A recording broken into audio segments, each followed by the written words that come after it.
She's a conservative Christian making waves and gaining ground in presidential politics. Minnesota Congresswoman Michelle Bachmann officially launched her campaign Monday in Iowa. You know, Pat, she's already surprised many with strong showings in the polls. In fact, CBN David Brody talked with her about where she's been and where she wants to go.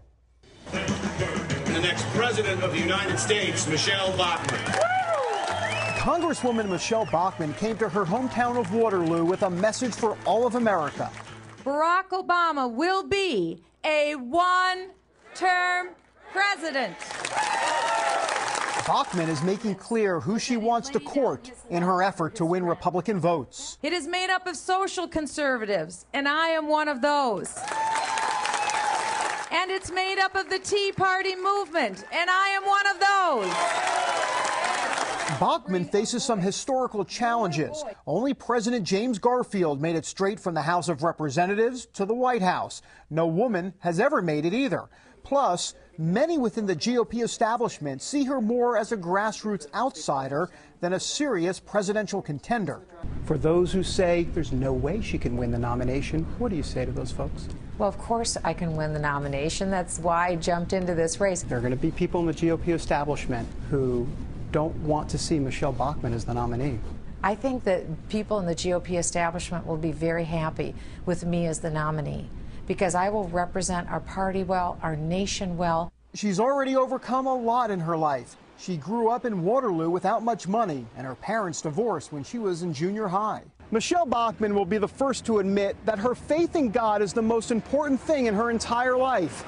Well, the roots of that relationship actually started here at First Lutheran Church in Waterloo. She attended church here as a youngster, but then she moved on, and at 16 gave her life to Jesus Christ. Godliness with contentment is great gain. And that, just in reflection in the last few weeks, I've been thinking a lot about that scripture, because that's so emblematic of what my early life was. She hopes the next great gain is the Republican nomination, and she sure has some fans. Amy Kalash drove 6 hours with kids in tow, decked out in their Bachmann superhero t-shirts. She makes us all feel good and feel good about being Americans and feel good about being Christians. Others here are taking a wait-and-see approach. I'm here to encourage her and also to learn more about her. For one in the crowd, research is not needed. Bachmann's mom knows the candidate very well. I know she will do well, and the Lord will be with her. As someone who ran a small business, Bachmann believes she can take on the country's #1 issue and has what she calls a titanium spine to do it. We need a president who understands the times and knows what to do and has the courage to see it through.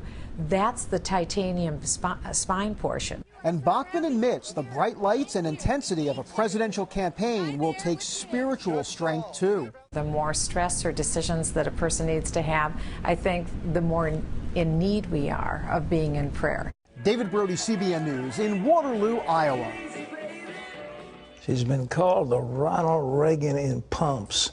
She's going to be, she'll come out of Iowa. It's amazing the traction she's getting. And, you know, her fellow Minnesotan we had on this program the other day, Tim Pawlenty, I don't know whether the polls show him rising as well as he would expect, but Michelle Bachmann is, she's a captivating person, and it's going to be interesting. By the way, in the news today, you know, Blagojevich, the former governor of Illinois, was found guilty by a jury on 17 counts. I mean, it was kind of serious. They talked about corruption and selling office, and Patrick Fitzgerald has had a laundry list, but I think a lot of people were hoping that this flamboyant soul would get off, but he's not. What the sentence is going to be, nobody knows, but nevertheless, he looked very downtrodden because of that particular verdict. I think he expected somehow to be acquitted. Well, Lee Webb has the rest of our top stories in the CBN Newsroom. Lee? Pat, California cannot ban minors from renting or buying violent video games. That's what the U.S. Supreme Court has ruled. The High Court overturned a California law that made selling gruesome video games to minors a crime. The High Court ruled the law violates a minor's First Amendment rights. Justice Antonin Scalia wrote the majority opinion. He pointed to violence in fairy tale books like Hansel and Gretel and Snow White, saying there is no tradition in the U.S. to restrict a child's access to depictions of violence. All of our internet broadband devices like smartphones and iPads use a tremendous amount of the airwaves, and broadband companies say hundreds of low-power TV stations in this country are in their way. Many of those stations show religious or minority programming. And as Paul Strand reports, those stations are now pleading for their survival. It's called spectrum. Most people call it the airwaves, the airspace through which TV stations and now the internet transmit their content. The FCC says the rapid growth of the internet means it needs more space in those airwaves. And so it wants to auction off some of that spectrum currently being used by low-power TV stations, many of which serve religious or minority audiences. And they're worried they'll get squeezed off the air by the FCC's move. We're definitely worried that thousands of stations could get wiped out with the way the National Broadband Plan currently reads. We think it's unfair for any broadcaster, whether low power or the bigger ones, the full power, to be forced or coerced, even indirectly, into giving up spectrum. Former FCC official Blair Levin is working on the FCC proposal for a vast auction in which the broadband types would buy up the spectrum from broadcasters.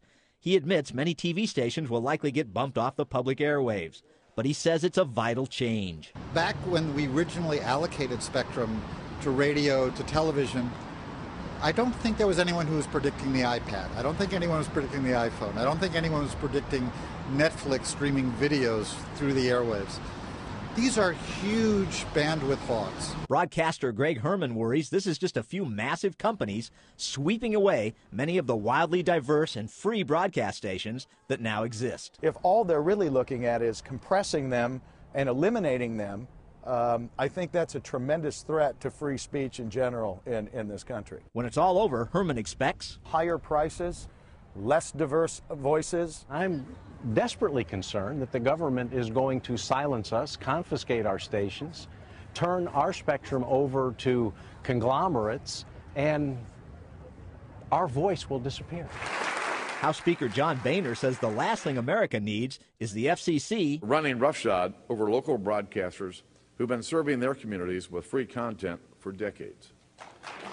But Levin says if you look at spectrum like property, then you realize change has to come. There's not a block of Washington, D.C. or a block of any other city that has the same real estate buildings that it had, 60 years ago. And he argues these are the public airwaves, and the public needs broadband internet now more than it needs low-power religious and minority TV stations. I don't think it's appropriate for an industry to say that the government has to protect them from changes in the marketplace. Partial points out most Christian broadcasters don't want protection. They want to broadcast. We're in for the mission. We're in for the message of Jesus Christ. We have a eternity-changing message. Nothing could be more important, of more public value than that. Paul Strand, CBN News, Washington. Pat, we can certainly sympathize for these with these low-power stations, but you can't help but wonder that maybe 5, 10, 15 years from now, they're going to be broadcasting, if you will, over the same devices that need these this broadband. They probably will, but still in all, there are many low-power licenses that have never been used. They've been granted and they've just been, warehoused. And if the FCC wants to take them, well, more power to them. But if somebody has spent money, they have developed a business, what would it be like if every delicatessen in New York was suddenly confiscated because it was thought that the big chain should do a better job? This isn't fair, and I think it wouldn't sustain a challenge in court. I think it's a terrible precedent for the FCC to do something like this. As I say, if there are allocations of space that's not being used, then by all means use it for a larger purpose, but not this other. This isn't right. But, translate that to anything else that you can think of and figure, would you want the little guy to get gobbled up by the big guy just because some bureaucrat thinks it's a good idea? Let's go back to Lee. Pat, Israeli Prime Minister Benjamin Netanyahu is calling for other nations to pressure the Palestinian Authority. He says President Mahmoud Abbas needs to renew negotiations and start by admitting that Israel has a right to exist. I understand that we will have to have a historic compromise, which is very painful. So I stood before my people, people of Israel, and I said numerous times that I will accept a Palestinian state. Now President Abbas must stand before his people, and he has to say these 6 words: I will accept the Jewish state. He has to say it. The Palestinians are trying to get the United Nations to declare a Palestinian state unilaterally this fall. Mr. Netanyahu says that would not lead to peace. Pat, what do you think about this? Well, I think Bibi Netanyahu is bent over backwards to be conciliatory. But the Hamas, for example, they're not going to acknowledge that Israel has a right to exist. It's built in some of the constitutions. The same thing with the Muslim Brotherhood. They don't acknowledge. They acknowledge that Israel has a right to exist. Well, why would Israel want a state next to them that has the ability to import weapons that would be hostile to them? Well, of course Israel is going to fight that. And I don't think the United Nations right now has the clout to force Israel to do it. But one day, folks, if you read the Bible, it will happen. And at that point, God himself is going to defend Israel. Lee? The state of Texas could become the first state to ban invasive pat-down searches by airport screeners. The Texas House and Senate have approved making it a misdemeanor to touch a person's sexual organs during a pat-down. Violators could be punished with up to a year in jail and a maximum fine of $4,000. Supporters of the bill say the TSA pat-downs make travelers feel violated. Others, though, say the state's proposal may be taking it too far. Personally, I'm fine with it. I mean, safety first. You know, I really don't find them too gropey. I don't really like somebody touching me, but you know, if that is for the protection of everybody, then you've got to do it. If that is the law, then that is the law. The Transportation Security Administration, the TSA, opposes the measure and threatens legal action if it becomes law. Pat? Well, what does the TSA think they are? Grabbing people's private parts? Come and give me a break. Since when did we give the federal government the power to do that? If you're an innocent traveler, all you want to do is get on a plane between New York and Detroit and somebody's going to be groping you. I mean, that's ridiculous. And I think they need to change the way they do it. They go back to the Israelis who profile passengers before they get on board. They know who they're dealing with, and they don't violate some poor grandmother from Dubuque, Iowa that just wants to go home and visit her grandchildren. This whole thing is absurd. And I have no beef with the TSA. I think it's a colossal waste of money. And I don't think that they're keeping passengers safer. You know, I really don't think that. But maybe some of you disagree, especially if you work for TSA. Christy? Hey, Pat, how do you really feel? I want somebody, do you want somebody groping you in the airport? No, I do not. In fact, I've seen a lot of different stories on some of the different networks about how far they have gone, and it is absurd. Outrageous. It's absurd. But if they profiled in advance, and I hate to use a profile, but they know who a potential threat is. I mean, if somebody has come from Yemen, for example, he's traveled from Yemen through Saudi Arabia, and then he shows up in New York, bingo, terrorist suspect. Grandmother from Dubuque going to visit grandchildren, no threat. Well, my thing is, I understand. I really do understand the role of the TSA. I just think it's about boundaries and how far they go. Well, and I think that really is the issue. You know, I told you that guy told me in an airport, this Jamaican drivers, you know what that stands for? I said, what's that? He said, thousands standing around. Planned Parenthood faces more funding cuts at the state level, this time in Wisconsin. $1 million of the state's $18 million in funding to the abortion provider was removed from the budget. Pro-life leaders applaud the move, but want the state to defund the entire $18 million. North Carolina, Kansas, and Indiana have made similar moves, but in Indiana, the measure has now been put on hold by a federal district judge. A National Guard spokesman says floodwaters are slowly receding in Minot, North Dakota. More than 4,000 homes have already been destroyed. One place still fighting floodwaters is Little Flower Catholic Church. Volunteers and church members are praying the sandbags will hold out, and they've put up a banner with the words, "In God We Trust." We spoke with photojournalist Kyle Martin, who captured these images for us.